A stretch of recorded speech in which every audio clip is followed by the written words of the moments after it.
It's everyone's favorite time of the year, do or die football, NFL playoffs, one game to move on or you're going home. And to celebrate the playoffs starting tomorrow on Saturday, we're going to be talking about who's moving on, who's going home, and how some of these teams are even surprising to have even made it this far to even make the playoffs and how it's surprising they're here in the first place. Let's get into it. Chiefs versus Steelers is the first game we're going to be talking about, and I want to talk about it just so we can be done talking about it, mainly because the Steelers shouldn't even be in the playoffs to begin with. They should not be in this position. It Even if you polled most NFL fans, including Steelers fans themselves, they would say they'd rather have the Chargers in this spot. Because at least a Chargers versus Chiefs game would be competitive. At least a Chargers versus Chiefs game would make sense. But the fact that Pittsburgh even made the playoffs is surprising, and not surprising in the, they're an underdog team who surpassed all the odds and now face a David versus Goliath situation where they're going to overcome it. Pittsburgh is a bad team. There's no other way to put it. Pittsburgh is a bad team. They're the NFL equivalent of the person who took all their skill points and invested them into the luck stat, and that's the whole reason they're here. They wouldn't be here otherwise. The fact that they're even in here is a disgrace, and making it should make anyone at the NFL reconsider having a 7th seed in the first place. The fact that it's just surprising, and I'd rather have the Chargers. Most people would rather have the Chargers in this game, but we don't. And what I have to say about Kansas City, props to them. They started off the season very rough, looking like they could miss the playoffs after making the Super Bowl, which would be shocking. But in the second half, they found their footing, looking consistent, looking like they did when they made that Super Bowl run last year. And if all I've said isn't enough to make you understand how I feel, Chiefs win this game pretty easily. Moving on. Patriots versus Bills. This is one that I'm excited for because it's going to be a good game. And it's also two more teams that are in for surprising reasons. One for all the right reasons, one for all the wrong reasons. Let's talk about the one that's in for the right reasons, the Patriots. The last two seasons really held no expectations for New England. At least anyone who had a reasonable sense of expectations would agree with that. Because last year, lost Tom Brady, which was a shock to everyone. Started this weird Cam Newton experiment that just really didn't work out. He didn't seem comfortable playing there. He just didn't fit in and didn't play well. It's clear that injuries had gotten to him and that he just wasn't his old self, like people thought he could maybe recapture in New England, but it just never materialized.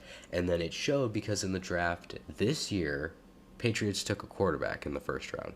And usually when you're taking a quarterback in the first round, you're like fully digging yourself in for a rebuild. You're accepting that's going to be at least 2 to 3 years at minimum till you get to the playoffs. And a lot of people agreed that they didn't even take the best quarterback in the draft, so that could be even longer, maybe 4 to 5 years until they made the playoffs. But they made the playoffs in Mac Jones' rookie year, because why wouldn't they? Because it's the Patriots, and that's just what New England does. Mac Jones played incredibly well in the first 16 weeks of this season, and while recently he has looked more like a rookie, the fact that he's even brought New England to the playoffs is surprising. The fact that the Patriots themselves are in the playoffs are surprising immediately after losing Brady. So, props to them. They're in for the right reason. They have something to play for, especially considering they're playing their division rival Buffalo. Speaking of Buffalo, they're in this position not because they're like the Steelers, who are a bad team and made it in through stupid circumstances, but because people thought they would be better. People thought Buffalo would be a better team this year, but it never materialized that way. They made the conference championship last year, came up short to the Chiefs, and everyone was thinking, this next year's going to be it. All right, they just had their best year since the 90s. This is going to be the year where they finally get over the hump and maybe win a Super Bowl. People were claiming for them to be contenders, and I was one of them. I was one of the people who thought this team could be a Super Bowl contender, but now they're stuck in the mix of the wildcard game. Some people were like, they're going to be the 1 seed, they're going to get a first round bye, but now that position belongs to the Titans and not the Bills. And part of that has been injuries. You can put that on the injuries too, because starting cornerback and star cornerback for this team and one of the faces of their defense, Tre'Davious White, went out for the season with an ACL tear. But another thing has just been over-reliance on their quarterback, Josh Allen. He isn't going to be able to bail you out forever, and when you rely on one guy to carry you through a regular season, that usually leads to bad things to happen in the playoffs if you rely on one guy, because football is a team sport. You can't rely on one person to lead you, one person to make your team. And while I still believe Buffalo can make noise and the Bills can make just anything happen in the playoffs if the cards fall right, it just doesn't look like it's going to be their year this year. It just doesn't seem like it's meant to be their year. Maybe next year, maybe not next year, who knows what holds for them. But they do have a reason to play because they're playing a hated division rival, and they're not going to hold anything back. But for the winner of this game, I'm going to go with Buffalo, even if I don't think this is their year to win it all. Moving on to the next game. And now we're on to the last AFC wildcard matchup, this one being Raiders versus Bengals, and another one that's looking like it could be a really good one. And both of these teams, another two teams that were very surprising to make it. We're going to talk about the Raiders, the team that faced probably the most adversity coming into these playoffs, a team that, by many people's accounts, including my own, should have been dead and out of the playoffs long ago, weeks ago, months ago. Should have been eliminated from playoff contention. And many people wrote them off.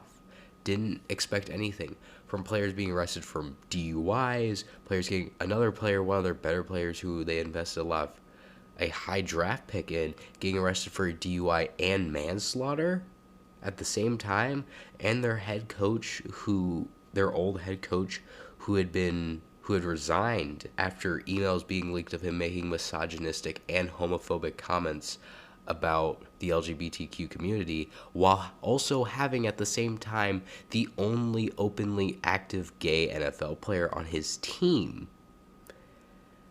And just players getting injured and winning games in the most dramatic of fashion off of, I believe, 5 times off the leg of Daniel Carlson they've won games. And